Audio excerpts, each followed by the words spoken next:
Hi, you got it. Hi, my name is Mauricio. Thank you for inviting me to speak. I know very little about meditation. I'm like an apprentice and a novice, and I love it. I went to the retreat recently in Santa Cruz, and that was the longest meditation that I have ever done in my entire life. Um, and it had an impact on me. It brought me to a new the phase of development of my spiritual life. Um, and I was and I am, very grateful for that opportunity. Um, and and I don't know anything about Buddhism, but I do know. I say one thing all the time, which is be flexible like a reed. And that is something that I read somewhere that the Buddha had said, and I say that all the time. Um, and So I'm open to that, and I'm open to learning, and growing in ways that I have not experienced before. So um, I just want to talk a little bit, I guess, about a little bit about my life, a little bit about my spiritual development, a little bit about my period of incarceration, and I think most importantly, where I am right now, in my life and where I want to be. I grew up in Colombia. I was born here in the United States, in California. I know it doesn't sound like it, but I don't have time to explain. Just trust me. I was born here. I grew up in Colombia in South America, and I grew up Catholic. We went to mass well twice a year. We make us good Catholics, and I went to Catholic school down there in Colombia. I was expelled from Catholic school. I had a few life experiences in Colombia that later on in my as an adult in moments of spiritual growth, in moments, in therapy and all these moments that I realized that those experiences that I had in my childhood there had actually formed a lot of my perspective, and a lot of my life view, I guess. Um, I was expelled from Catholic school. I was expelled from another school. I was expelled from high school like three times. But in my defense, um, down there in those schools where I was, they expel you for anything. Like if you were smoking pot, you get expelled. Over here, you just don't even get detention for that. So um, when I was, I think I was freshman in high school, so I must have been around 14. It was we were, in Colombia in the 80s. It was a very violent place. And Where we lived in a good neighborhood. We were kind of isolated from that violence, but it was just spreading everywhere in the country at that time. And I witnessed a murder at a stoplight when we were stopped at a red light, and three people were murdered right in front of me. I was 14, and it was right in front of me. Went two guys in a motorcycle. It was a hit. Um, they came and they murdered this group of people that were in a truck. And Yeah, it was. I didn't process it at the time. I didn't talk with anybody at the time. I didn't even. My parents didn't talk with me about it. Um, and Later on, I realized that what an impact it had made on me. To have seen that and to be what felt like part of that. I was so close. It felt like I was, there. And Later on, when we moved back to the United States, and I was 17 when I came back here. Eventually, I was going back and forth to Europe a lot. I was working with my Colombian friends, and I was arrested in Germany when I was 27. And I was arrested in Germany. I was living in Europe at the time. Um, and the German, the German, the European Interpol German police, structure is definitely very different than here, and the justice system is also very different than here, and the prison system is very different than here. And some things are better than here, and some things are not better than here. Um, but when I had family members that had been in prison. My dad was in prison. My uncle was in prison. You know, we're Colombians, so there's a lot of that.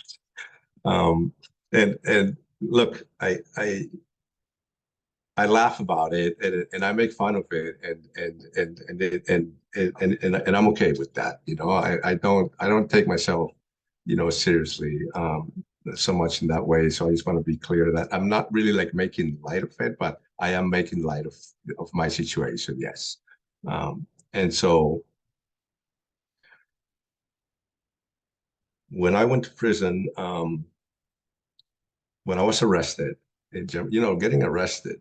Um, it's like a kidnapping. You have your whole life. You're all set up and you have all your things and all your people and all your possessions. And then all of a sudden, in 1 second, at least it was for me, surrounded and people jumping over cars and dragging me and handcuffing me and throwing me in the back of a car, the Mercedes on the floor of the back seat, handcuffed because their cop cars are like Mercedes and Audis and they're really nice.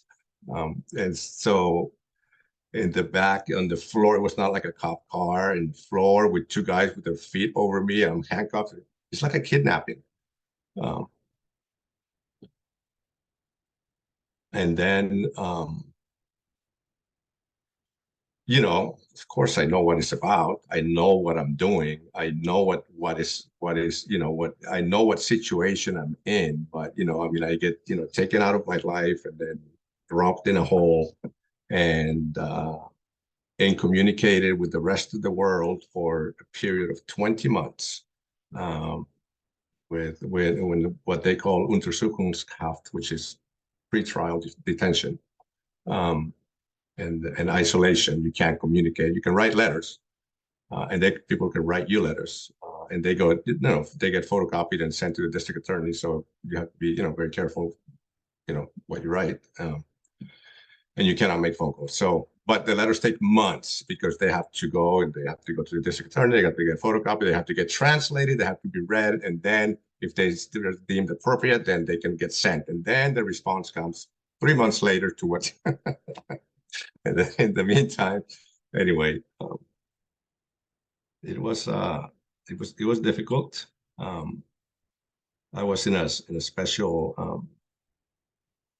I was in a special level of security, where I was isolated from all the other prisoners. And the isolation there, the jails there are, this is, in a prison, but it's a pretrial, so it's a different section. Um, and they're very, they're not like here. They're very safe, in the words that there is violence, of course, and there's little gangs here and there, but it's not prevalent, and you can be who you are. You can speak with, well, not in my case, I couldn't speak with anybody, but if you're in normal, level of security and you're hanging out with other people in the yard, you communicate with other nationalities, other races, other religions, and there's absolutely, normal, nothing wrong with that. And but I was in a special level of isolation where I was not allowed to communicate and to have any contact with anybody, um, and didn't see anybody for a long time. And so during that time, for me, um, you know, it was very difficult because I had nowhere to go and no contact with the outside world or even with the immediately outside of the other side of the wall world at all. And so it's really where my journey and my exploration really of my inner self, began. And I had nowhere to go beyond 2 yards of where I was. So I went mostly inside of myself, and I started, you know, reading, practicing, and learning German by myself, and trying to explore a development on the inside of myself that I never had before. And it was actually very powerful and very productive. And I had experiences that were just life changing in that moment and in that little space and even in the darkness, by myself, speaking and talking with myself, and, with what that felt like, that universal force surrounding me and in me in that moment, which brought me, ironically, um, great moments of liberation and of my mind and of my spirit, feeling like I was going beyond of where I was. Um, so that was very powerful for me. My neighbor next door, he committed his suicide. He killed himself, and the guy that was in the cell next to me. Um, and I think that, and for a time, I had a hard time too. There was a time when I would see the walls, moving this way or the ceiling coming down and going back, and I know my mind is playing tricks on me, and I know it's not real, but it feels so real that it was, I knew it wasn't real, but it felt so real, it was scary. So I went to the I went to the psychiatrist, and I could hear for myself when I was having these moments. I could hear, like, the children in the playground, um, the voices of children in the playground, which is not a noise that you hear in prison. Um, and I went to the psychiatrist and I told him, hey, I'm hearing voices. And he said, what are the voices telling you? I'm like, they're not telling me anything. It's children playing. Like, it doesn't make any sense. Help me. Uh, and so he gave me this medicine that, oh my God, it would knock me out. You could smoke there in prison. You could buy cigarettes and smoke. You can buy cartons.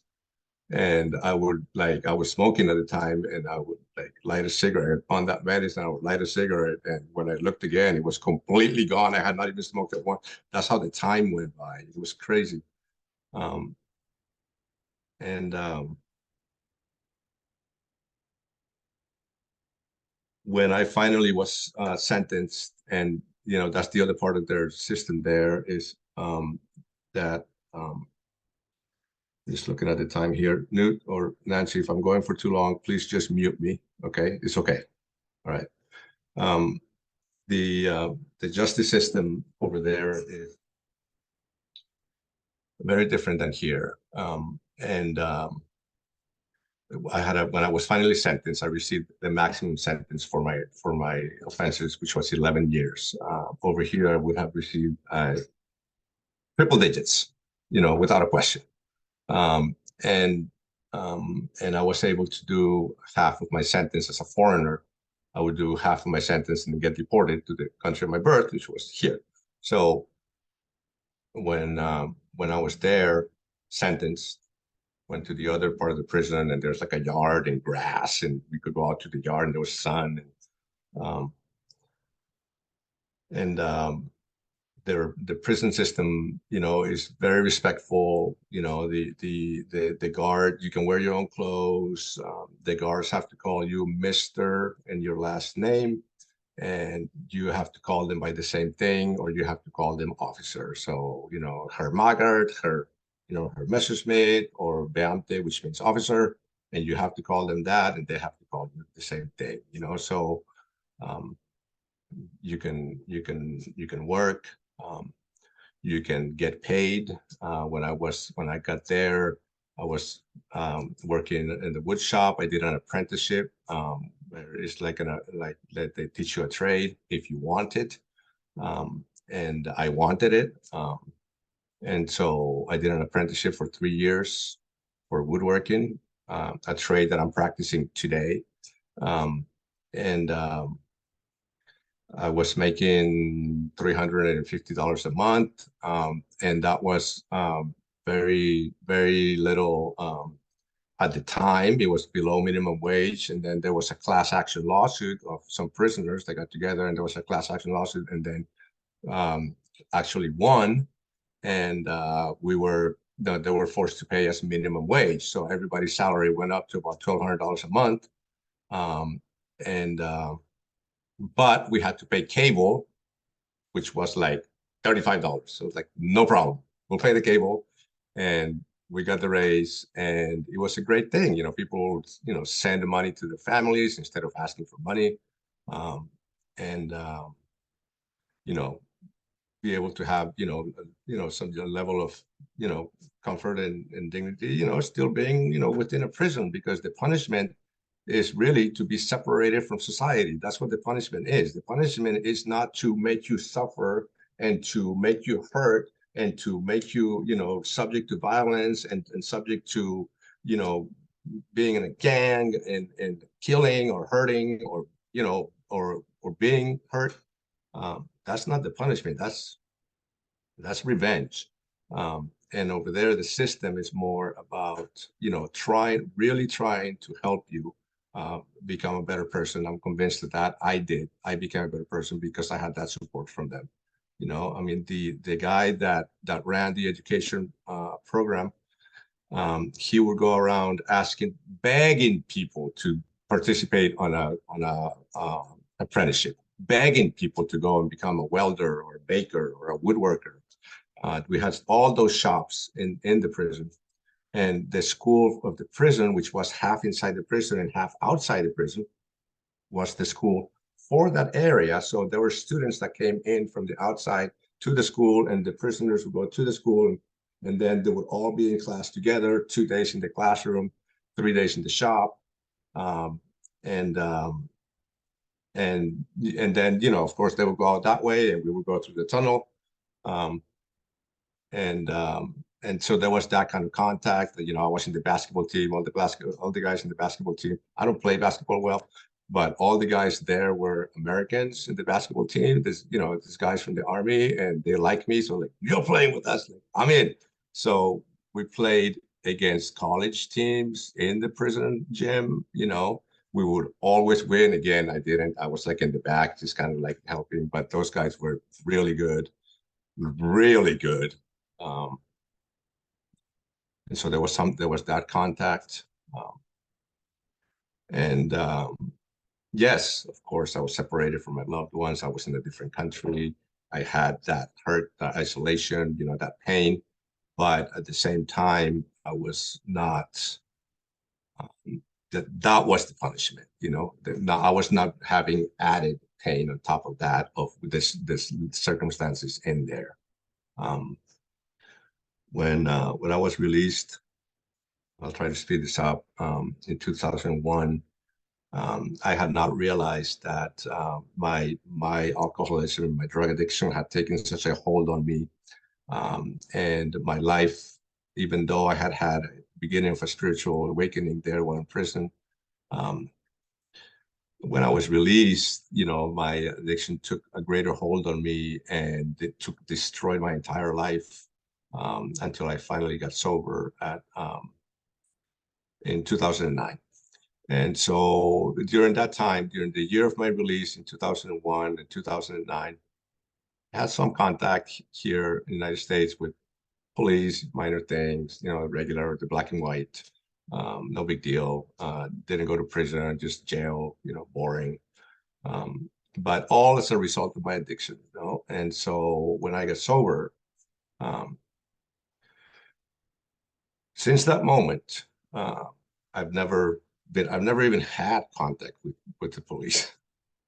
in all these 14 years. And that's, not since the moment I got sober, because actually a couple of months after I got sober, I was stopped at driving without a license and got arrested for driving with a suspended license. So, some things take a little while. But, that was my last arrest. And then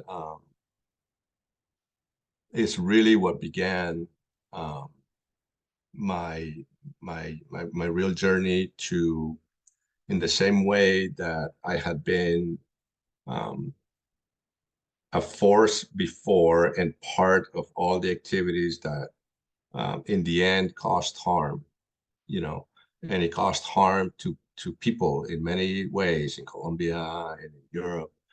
Some were victims of violence, some were victims of drug addiction, all as a result of my actions.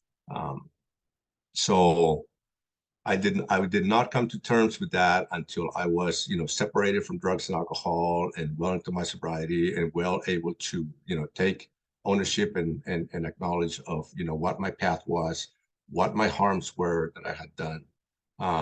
And most importantly, what do I need to do to make it right? Because that is really what justice is. What justice is, in my experience, it's not really, putting a person in prison. We look back not that long ago when people used to like put their head and their hands like this with the wood thing in the town square, like that. And we look back at that and we say, wow, that was barbaric. That wasn't that long ago. That was just a little while ago. And I'm convinced that right now we're going to look back and say, wow, we used to put people in chains and lock them out. And over here with the sentences are just ridiculous, 20, 30, 40 years. Well, in Germany, murder is 17 years. Murder in the first degree is 17 years. You get out with all the support system. When you get out, they give you money for clothes. You're not going to believe this. When you get out of prison in Germany and you stay in Germany, the first thing they do is they send you for 2 weeks on a vacation to a destination of your choice within a budget. Okay. And they say, you just came out of a traumatic experience. We want to welcome you to society. Spend 2 weeks over there in Mallorca, go to the beach, come back. And then we're gonna support you. We're gonna give you clothes. We're gonna give you a job. We're gonna give you housing. We're gonna help you. And you will not realize that over there, the rate of people going back to prison is minimal, because when people have a chance, of changing and they're given the opportunity to change, most people will take it. Some people will not take it, but most people will take it, and I think that the difference is that here, and the people that I have met, for example, in this room and at the retreat, are people that even that have been able to change their life, not because of the support system that they have received, but in spite of all the obstacles they put on the way, because people in the system here wants you to go back. Because there's a whole economic legions of district attorney, police, and prison, guards and food services and the phone scam and the canteen scam. That whole system is built in the captivity of people. So of course they want to keep people in there and they want to not make a phone call and no contact with the outside. And that is a crime. So that's why I want to, compare that to what my experience was, which was one that actually built me up instead of tearing me down. Most of the people that I met there were able to take that opportunity, and be able to become a force for good, which is what justice is. I caused the harm. I know I did. This is what I do. Now, the other thing is that here, this society will not let you forgive. It will not let you forget. You should have rotted in prison. He should have never been out. Blah, blah, blah, blah, blah, blah, blah. Judgment, judgment, judgment, judgment. You can't vote. You can't work. Not at this company. You only here. Only at the night shift. Only at 7-Eleven. You can't do this. You can't do that. You can't, all these things that you can't do. And the punishment is restitution, whatever. So there's a different way that is possible. I've been in it. It is the better way. I know that every person that is here is trying to make that change, and that's how change happens, a little by little, one person at a time, and with one word or one experience or one person to another person, and that's how change begins. And so that's why I'm so grateful for this group, for the work that you guys do, for what every person does at whatever capacity and stage and you are in your life or in your development, it is life changing, you know, and it's what is going to make us, our society and our world better, and it can be. It is in other places that have less money than we do. Um, so um, I have 3 children that are adopted from foster care. I went through the trouble of, when I was working at a wood shop, one day I decided I'm going to expunge my criminal record. I have no reason to do that. Like I didn't have a, government job, or, was we're going to work for, tech company. I didn't have any reason to expunge the criminal record, but I just felt like I wanted to do that, and I did it, which is a pretty extensive process. And shortly after that, my nephew, my sister's son, was taken away by children's services, and they called me and they said, "Hey, we have this kid, and we have your number. If you want to apply to pick him up, you have to go and do this, jump through these hoops." And I did, want to take him, and so I went and I jumped through all the hoops. And even though my record had been expunged, it is a government agency, so they do have access to all of it. And they're like, "Whoa, you have a lot of explaining to do, sir." And I did. I went there and I explained it. And he was like, "Okay, since the year of 2009 up until now, there have been 0 arrests. Let me explain to you what happened to get me there, what happened in that moment, and why there isn't anything. I'm a different person." And that's how change happens. I was granted his custody. He came to live with me. He stayed with me for 18 months, went back to his mom. Shortly after that, my wife at the time, we explored to do it again, and we ran into this group of 3 kids that were in foster care, siblings, the 3 of them, that were going to be adopted separately, because most normal people don't, take 3 kids at a time. And we did. We volunteered, and they have been with us for almost like 4.5 years now. They're beautiful, wonderful children with a very difficult background that need a lot of help and love and support, and we're willing to give it all to them for that. Recently, my wife and I went through an uncoupling, not a separation, but we, uncoupled about 2 years ago. All very good, very friendly. It's, when I say that, people usually say, "Oh man, I'm sorry about that." And like, no, it was not sorry. It's a great thing. It's wonderful. It was not a mistake. It was a good thing. It's just now it's different. And after we uncoupled, we bought a house together, 2 houses actually, where we could share custody of the children. It's possible. These things are possible. So, there is a different way to live. There's a different way to love. There's a different way to punish. And I think that, yeah, I want to be part of that here in whichever way that I can. So, yeah, thank you.